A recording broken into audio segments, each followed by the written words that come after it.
हरदोई जिले के एतरौली स्थित गायत्री शिक्षण संस्थान में राष्ट्रीय स्वयंसेवक संघ आरएसएस द्वारा तहड़ी भोज कार्यक्रम आयोजित किया गया। खंड कार्यवाह प्रदीप मिश्रा के संघ के 100 वर्ष पूरे होने के उल्लेख करते हुए हिंदू समाज को जागरूक व संगठित करने पर जोर दिया।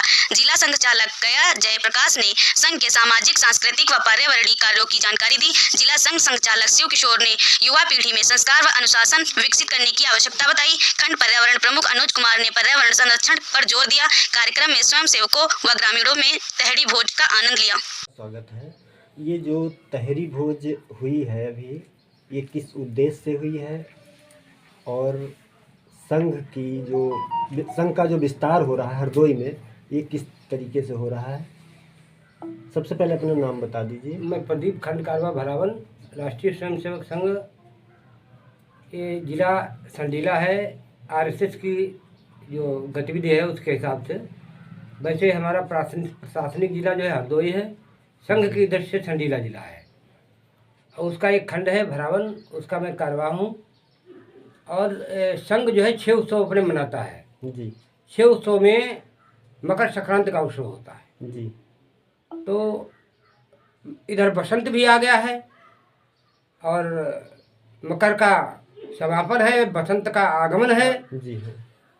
और मकर संक्रांति पर खिचड़ी भोज होता है। खिचड़ी भोज को न करके मैंने तहरी भोज का आयोजन किया है, जो समरसता सभी मतलब हमारे हिंदू समाज के समस्त, कोई जाति कोई भेद न लगा करके हमने समरसता भोज किया है, जो हमारे उत्सवों में एक है, उसको हमने मनाया है। और हमारे साथ में दीदी जी हैं, वो आपको बताएंगे आगे हमारी। अच्छा, जो है हरदोई में जो संघ का विस्तार किस तरीके से हो रहा है? हमने देखा है कि अन्य पार्टियां संगठन जो है विस्तार कर रहे हैं, तो हम आपसे कुछ जानना चाहते हैं कि संघ किस तरीके से कि क्षेत्रों में विस्तार कर रहा है या किन किन को जोड़ रहा है, किन किन वर्गों को लेकर चल रहा है? संघ जो है, संघ को 100 वर्ष होने जा रहे हैं जी। मतलब 2025 में संघ अपने 100 वर्ष पूरे करेगा, शताब्दी जी। तो इससे उसका लक्ष्य है कि गांव-गांव तक संघ पहुंचे जी। हम शाखा का विस्तार करके, संघ का मतलब शाखा, जी। जी। हम शाखा का विस्तार करके गांव-गांव तक, ये हिंदुओं का संगठन है जी। हम हिंदुओं को जागृत करने का काम करते हैं। कोई उसमें जाति की बातें नहीं है, मतलब हिंदू समाज को जागृत करने का काम करते हैं शाखा के माध्यम से। तो हमारा उद्देश्य है कि गांव-गांव तक हमारा संघ जाने कि हमारा संघ कब इसका उद्गम हुआ, कब इसका जन्म हुआ। 100 वर्ष हो गए हैं, इसलिए हम अपना गांव-गांव तक, गांव मोहल्ले गली तक इसका विस्तार करना चाहते हैं शाखा के माध्यम से। ये कौन सी शाखा है? ये शिव शाखा। एज ए चेयरमैन काम जुड़ने के लिए चेयरमैन धन्यवाद। में अब तो ख़त्म हो गया चेयरमैनशिप, क्योंकि पहले जब मैंने किया था तो 110 वार्ड हुआ करते थे और मात्र 3 हमारे जोन होते थे। तो एक जोन में चेयरमैन के रूप में 2 वर्ष तक मैंने काम किया है और 40 वार्ड के अंतर्गत मेरी ख्याति प्राप्त है। अच्छा, जो है और अभी मेरा राजनीतिक उद्देश्य ये था, जब मैं राजनीति में आई, क्योंकि मेरे परिवार में राजनीति थी।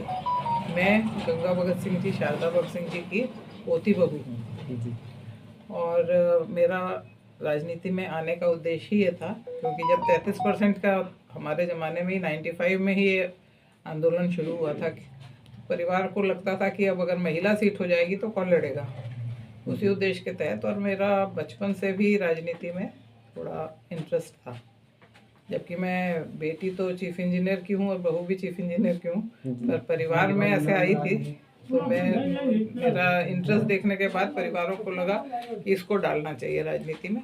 तो सबसे प्राथमिक पाठशाला राजनीति की सभासद होता है, जिससे मैंने 10 वर्ष काम किया। अभी आप हरदोई में हैं, तो मैंने संडीला से टिकट का प्रयास किया था पिछले वर्ष, जी। जिसमें मैं असफल रही, पर पार्टी का काम तो मैं करती ही रहती हूँ। राष्ट्रीय सेविका समिति की भी मैं सक्रिय सदस्य हूँ 1985 से। और 1987 में मैं अशोक जी सिंगल जी के माध्यम से मैं विश्व हिंदू परिषद की आजीवन सदस्य बनी थी। और पिता और अशोक जी मतलब मेरे परिवार में दोनों लोग का शिक्षा दीक्षा BHU में हुआ था, तो हम लोगों का आना जाना था, तो उन्होंने ही मुझे विश्व हिंदू परिषद में मेरा प्रवेश कराया था। तो मैं काम तीनों फील्ड में करती हूँ और इस परिवार से और क्षेत्र से मेरा लगाव रहा। तो प्रदीप भैया का मेरे को इनविटेशन कल मिला था, तो मैंने कहा था मैं कल ज़रूर आऊँगी, ताकि मेरा भी एक इंटरेस्ट था कि मैं सबसे इसी बहाने मिल लूँगी। तो मैं आज मैं यहाँ उपस्थित हूँ। जी, धन्यवाद जुड़ने के लिए। Thank you very much.